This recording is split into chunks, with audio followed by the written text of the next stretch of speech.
Hey y'all, so this problem is asking us to solve for x.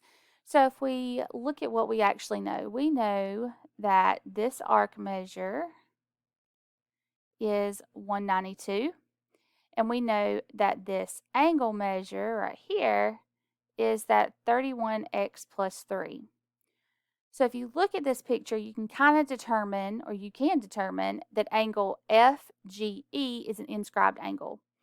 And what do we know about inscribed angles? We know that they are half of their measure. So 31x plus 3 is going to be equal to half of that arc measure, which is 192. So if I want to find out what that arc measure is, I'm just going to solve for x now. So I can do 1/2 times 192.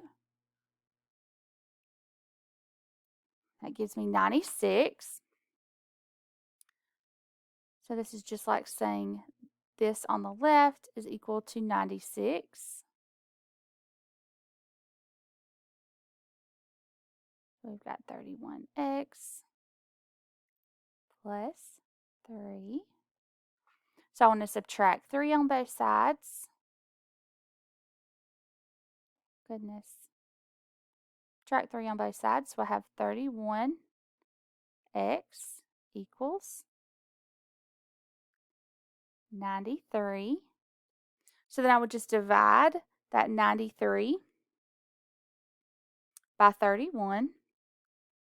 Now I find that my x value is actually 3.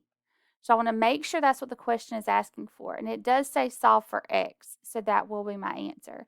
Sometimes it will ask for what is the measure of that angle or something like that. So just be careful to make sure that you are answering what it is asking.